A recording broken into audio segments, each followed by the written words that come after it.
Hi guys, and welcome to my channel once again at Lola's Superstar World. If you haven't already, like and subscribe. And look, I've got a lesson for you. This is a lesson for my ladies. It's a lesson for everybody. But ladies, protect your womb. Please protect your womb, lady, because they are warlocks out there. I won't even just call them men. There are men walking around with entities in them which I refer to as warlocks, what the Bible refers to as sheeps in wolf's clothing, walking out there and making heinous and ungodly suggestions and using the womb of women for their rituals, using the womb and the essence of life that God has used to bless households as a way for them to grandeur themselves in a dark realm.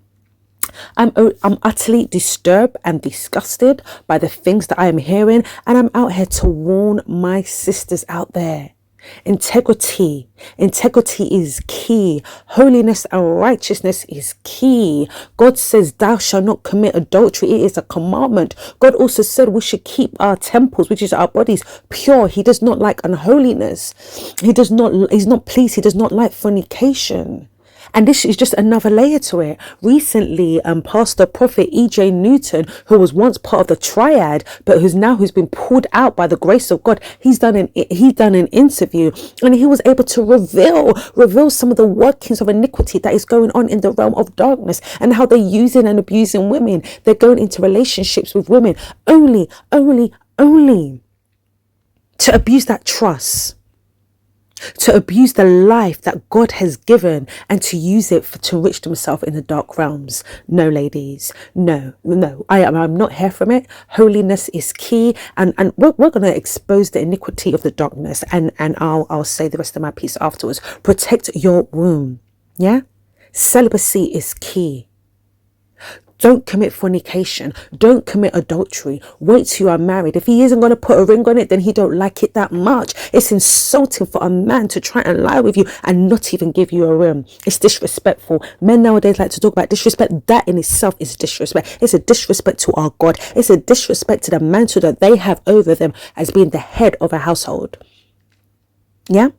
Before Adam had Eve, wasn't he not accomplished? Did he not name all the animals in the garden? Didn't he not already have his task? Was he not fulfilling his roles? He didn't just have Eve overnight. He worked, he grafted. God saw that he did a great thing and blessed him. But these men out here, they don't want to accomplish, they don't want to build, they don't want to establish themselves, but yet they want to be entering into different kind of relationships. And when that relationship is blessed with the gift of life, most of these brothers out there are talking about being trapped. The other half are trying to use you for iniquities of darkness.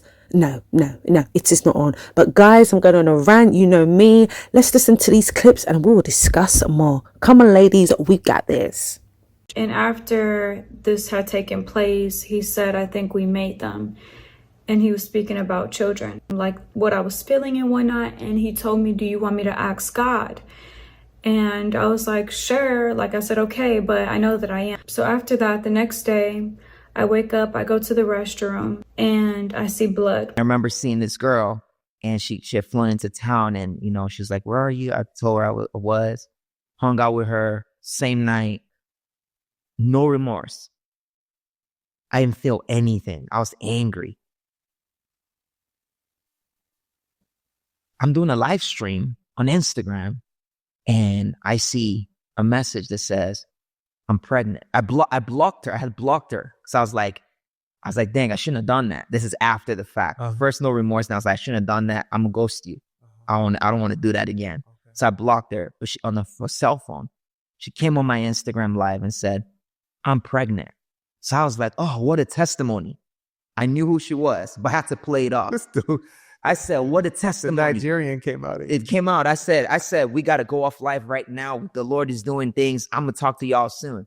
I jumped off the live. I start crying because I knew what I did. Yeah. I called my friend in LA. I said, hey, a girl's pregnant.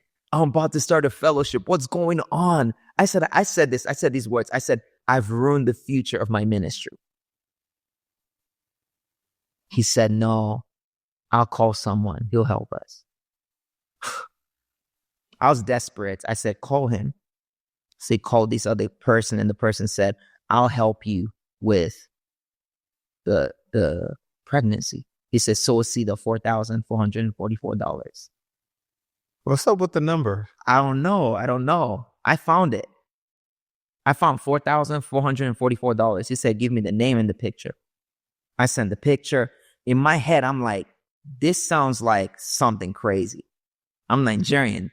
I watch Nigerian movies. I know what time it is. But I'm so desperate for help that it doesn't matter. I'm like, I'm going to do anything. And you say you're from God? So I sent my seed. He said, give me, I forgot how many days. And then after a few days, he said, call her and check. And he said, but just call her and check on her like everything is fine. So backstory, so I'm doing the live stream and she starts taunting me because I don't block her. She starts taunting me over text. We having a love child. She started asking, are you a trust fund baby? Why you got all the jet pictures on your page? I'm like, I'm not a trust fund baby. You're not going to get any money from me. Like, I'm scared. I'm like, she wanted to trap me. You see what I'm saying? Okay. So the guy said, no, this is not a fight against you. It's a fight against God because she came for the church. The Lord has to intervene. So in my head, I'm thinking this is the mercy of God. The Lord is giving me a new start. Oh, Lord. So I sent my seed. He said, call her, check on her, act like everything is good. So I'm just checking out. How's our baby? She didn't answer the first day, second day. Hi, calling to see how's our baby. I text her, I was angry. I was like, why are you not responding? She was like, because I was bleeding at the hospital. I went to the doctor to get a checkup and I was bleeding there. Man, I thought Jesus saved me. I thought God saved me. I said, God, thank you for a brand new start. I believed in the person that helped me do that. And so I'm so confused, but I'm like, okay, maybe it's not what I think it is. So as soon as I walk out the bathroom, I mean, literally as I'm walking out of the bathroom, he calls me, which this was just so strange to me, but he called me. I answered the phone. And before I say anything to him, I said, so what did God say? He says to me, not yet, but soon. I want to have so many babies with you. Like, I want to have a lot of babies with you. And so we get off the phone and I'm just sitting in my bed and I'm just thinking about everything. And I'm also like hurt because I just felt so alone in that moment.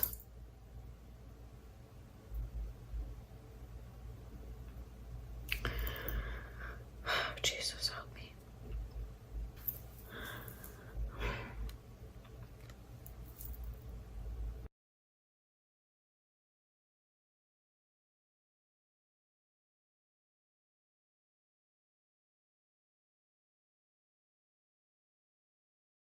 I had to regroup.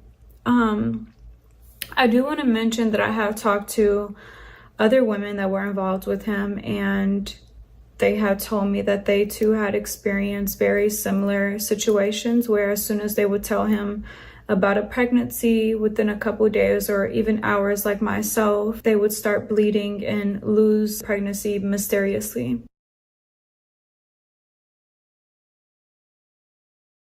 This